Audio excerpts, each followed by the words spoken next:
எல்லாருக்கும் வணக்கம். என் பேர் மகேஸ்வரி. நான் புதுக்கோட்டை டிஸ்ட்ரிக்ட்லேருந்து வரேன்.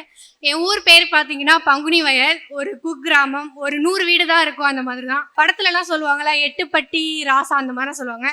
என் ஊரை சுற்றி வர இருக்கிற ஊர் பேரெல்லாம் பார்த்தீங்கன்னா பட்டியில் தான் முடியும்.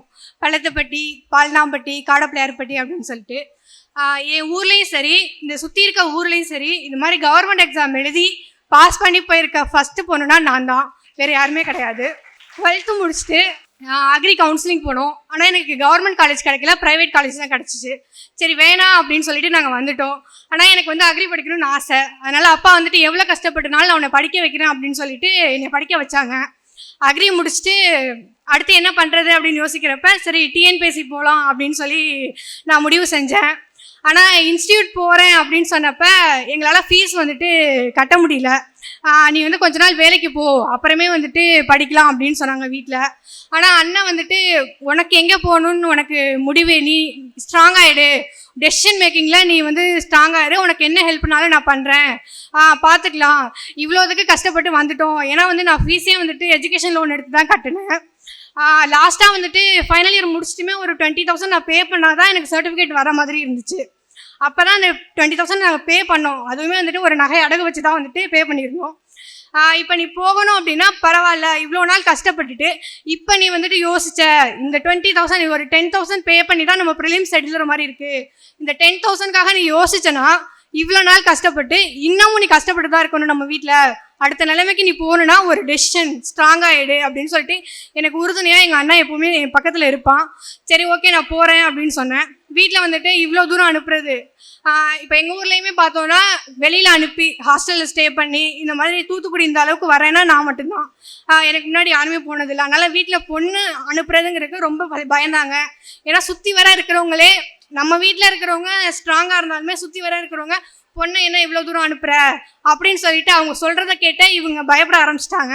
ஆனால் எங்கள் வீட்டில் எனக்கு ஒரு அக்கா இருக்காங்க, அண்ணன் இருக்காங்க. நான் என்ன ஆசைப்பட்டாலும் அதை நடத்துறதுக்குன்னு அவங்க 2 பேருமே எப்பவுமே என் பக்கத்தில் இருந்திருக்காங்க. நீ போய் படி அப்படின்னு சொல்லி இங்கே கொண்டாந்து என்னை சேர்த்து விட்டாங்க. நான் லாஸ்ட்டில் தான் வந்தேன். என் ஃப்ரெண்ட்ஸ்லாம் முன்னாடியே ஜாயின் பண்ணிட்டாங்க ப்ரிலிம்ஸு. நான் 75 days கோர்ஸில் தான் ஜாயின் பண்ணி ஒரு 2 months எனக்கு இருந்துச்சு. கரெக்டாக நான் வந்தேன். இங்கே சிலபஸ் சேஞ்ச் ஆகிடுச்சு தமிழ்னு சொல்லிட்டு. ஜிஎஸ் நான் அப்புறம் பார்த்துக்கலாம். ஃபஸ்ட்டு மேக்ஸு, எனக்கு மேக்ஸ்னால் ரொம்ப பிடிக்கும் ஸ்கூல் டேஸ்லேருந்து. அதனால் நான் குரூப் 2ல் 25 out of 25 மேக்ஸ் போட்டுட்டேன். தமிழ் எல்லாருமே காமனாக அப்போ தான் படிக்க போகிறதுனால எனக்கு கொஞ்சம் பரவாயில்ல, நம்மளும் படிச்சிடலாம், எல்லோரும் இப்போ தான் ஸ்டார்ட் பண்ண போகிறாங்க, ஆனால் நம்மளும் சேர்ந்து ஸ்டார்ட் பண்ணால் முடிச்சிடலாம் அப்படின்னு எனக்கு ஒரு நம்பிக்கை இருந்துச்சு. தமிழ்லையும் நான் 90+ போட்டுட்டேன். ஜிஎஸ் ஒரு 4 சப்ஜெக்ட் மட்டும் தான் நான் படிச்சிருந்தேன். யூனிட் 8, யூனிட் 9, INM இது மட்டும் தான் நான் கவர் பண்ணியிருந்தேன். அதை மட்டும் தான் நான் திரும்பி படிச்சுட்டே இருந்தேன். டெஸ்ட் பேட்ச் சுகேஷ் சார் சொல்லுவாங்க, நீங்கள் படிக்கிறீங்களோ இல்லையோ அந்த டெஸ்ட்டை போடுங்க அப்படின்னு சொல்லிட்டு. ப்ரிலிம்ஸ் வரப்போ என் கூட அகிலான்னு சொல்லிட்டு என் ஃப்ரெண்டு வந்திருந்தா. அவளும் ப்ரிலிம்ஸ் எழுதணும், கண்டிப்பாக நம்ம போயே ஆகணும் அப்படின்னு சொல்லிட்டு தான் 2 பேருமே படித்தோம். ப்ரிலிம்ஸ் கிளியர் பண்ணோம் 2 பேருமே. மெயின்ஸ் ஜாயின் பண்ணோம். ஆனால் மெயின்ஸுக்கு அவள் இருந்த ஹாஸ்டல் எனக்கு கிடைக்கல. முன்னாடி பேசின அந்த பொண்ணு அவங்களோட தான் நான் ஜாயின் பண்ணேன். ப்ரிலிம்ஸ் முடிச்சுட்டுமே எங்களால் எனக்கு ப்ரிலிம்ஸ் கண்டிப்பாக கிளியர் ஆகிடும்னு எனக்கு ஒரு நம்பிக்கை இருந்துச்சு. ஆனால் எங்களால் ஃபீஸ் பே பண்ண முடியல. எங்கள் வீட்டில் அவங்கள்ட்ட எனக்கு ஹாஸ்டல் ஃபீஸும் மந்த்லி பே பண்ணணும், இதுக்கும் எனக்கு பே பண்ணுங்க அப்படின்னு சொல்கிறதுக்கு எனக்கே கஷ்டமாக இருந்துச்சு. அதனால் வேணாம், நான் ரிசல்ட் வந்ததுக்கப்புறம் வந்துக்கிறேன் அப்படின்னு சொல்லிட்டு நான் வீட்டுக்கு கிளம்பிட்டேன். கரெக்டாக ப்ரிலிம்ஸ் ரிசல்ட்டு என் அம்மாவுக்கு உடம்பு சரியில்லை, ஹாஸ்பிட்டலில் தான் அட்மிட் பண்ணியிருந்தோம். நைட் 10 o'clock ரிசல்ட் வருது. ஹாஸ்பிட்டலில் தான் நான் பார்க்குறேன். எனக்கு ப்ரிலிம்ஸ் கிளியர் ஆகிடுச்சு. அம்மாவை ஹாஸ்பிட்டல்லேருந்து ஒரு 1 week அப்புறம் தான் நாங்கள் டிஸ்சார்ஜ் பண்ணோமே. டிஸ்சார்ஜ் பண்ணி முடிச்சுட்டு அமௌண்ட்டை ரெடி பண்ணி நான் ஒரு 10 daysக்கு அப்புறம் தான் திருப்பி மெயின்ஸ் ஜாயின் பண்ணேன். மெயின்ஸ் ஜாயின் பண்ணி எனக்கு ரொம்ப கஷ்டமாக இருந்துச்சு. ஏன்னா நான் ஜாயின் பண்ணுறப்ப நிறைய பேர் இங்கே முடிச்சிட்டாங்க, டெஸ்ட்டே முடிச்சுட்டு கரண்ட் அஃபேர்ஸ் இந்த மாதிரி போயிட்டு இருந்தாங்க. பரவாயில்ல ட்ரை பண்ணி பார்க்கலாம். வீட்லேயுமே நான் ஃபஸ்ட் டைம் தானே, நான் ட்ரை பண்ணுறேன், நெக்ஸ்ட் டைம்லேருந்து நான் வீட்டிலேருந்து படிச்சுக்கிறேன்.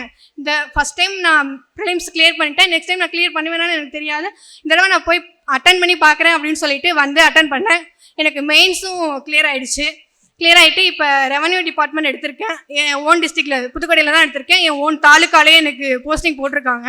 அடுத்து இதுக்கு முக்கியமாக இந்த இன்ஸ்டியூட்டுக்கு எனக்கு ரொம்ப நன்றி. என் ஃபேமிலின்னு சொல்ல போனால் எங்கள் வீட்டில் எப்படின்னா விவசாயம்னு பார்த்தாலும் எங்களுக்கு நிறைய ஏரியா கிடையாது. அதே மாதிரி அம்மாவும் அப்பாவும் கூலி வேலை பார்க்குறவங்க தான். எவ்வளோ பேருக்கு தெரியும்னு தெரியாது, இந்த குவாரியில் வேலை பார்ப்பாங்க, கல் உடைப்பாங்க, அதான் அப்பா வேலை பார்க்குறவங்க. அம்மா வந்துட்டு கன்ஸ்ட்ரக்ஷன் ஒர்க்கில் சித்தாலாக வேலை பார்க்குறாங்க. 10th புக்கில் நாகூர் ரூமின்னு ஒருத்தவர் ஒரு கவிதை எழுதியிருப்பார், சித்தாலு அப்படின்னு சொல்லிட்டு. அந்த கவிதையை நான் படிக்கும்போது நான் அழுதுருவேன். எங்கள் அம்மா ஞாபகம் வந்துடும், ரொம்ப கஷ்டப்படுவாங்க. நான் ஸ்கூல் படிக்கும்போதோ எங்கேயோ கேட்ட வார்த்தை நான் யார் சொன்னது எனக்கு ஞாபகம் இல்லை. கண்டிப்பாக எல்லா அப்பா அம்மாவுமே நம்மளை கஷ்டப்பட்டு தான் படிக்க வைப்பாங்க. அவங்க காலில் வந்துட்டு பார்த்தீங்கன்னா வெடிப்பு இருக்கும். அதை பார்த்தோன்னா அவங்க எவ்வளோ வந்து அவங்கள வருத்திக்கிட்டே நம்மளை வந்து கஷ்டப்படுத்தி இது பண்ணுறாங்க அப்படின்றது தெரியும். ஏன்னா எங்கள் அம்மா காலையும் எங்கள் அப்பா காலையும் அவ்வளோ வெடிப்பு இருக்கும். அம்மா வந்துட்டு கன்ஸ்ட்ரக்ஷன் ஒர்க் போகிறதுனால அந்த சிமெண்ட்லாம் அந்த காலில் போயிடும். நைட்டு வந்துட்டு என் அம்மா அப்பா மேலே. மகேஸ்வரி அவர்களின் பெற்றோரை மேடைக்கு வரும்படி அன்புடன் கேட்டுக்கொள்கிறோம். ரிலேட்டிவ் சப்போர்ட்னு பார்த்தீங்கன்னா சொல்லுவாங்க. என்னை வந்துட்டு நெகட்டிவாக யாரும் சொல்ல மாட்டாங்க. ஏன்னா வந்துட்டு நான் நல்லா படிப்பேன் அப்படின்றனால நீ படி, உன்னால் முடியும் அப்படின்னு சொல்லிட்டு தான் எல்லாருமே சொல்லுவாங்க. ஆனால் இருந்தாலுமே எப்படின்னா சுற்றி இருக்கிறவங்க வந்துட்டு ரொம்ப வந்துட்டு உயர்வாக யாரையுமே சொல்ல மாட்டாங்க. நம்ம வந்துட்டு கொஞ்சம் நல்ல ஒரு நம்ம அடுத்த கடத்துக்கு போகிறோம் அப்படின்னா அவங்க கண்டிப்பாக நம்மளை தாழ்த்த தான் பார்ப்பாங்க. யூஜியில் வந்துட்டு எனக்கு கோஆர்டினேட்டர்ஸ் 2 பேர் இருந்தாங்க, 2 சாரு.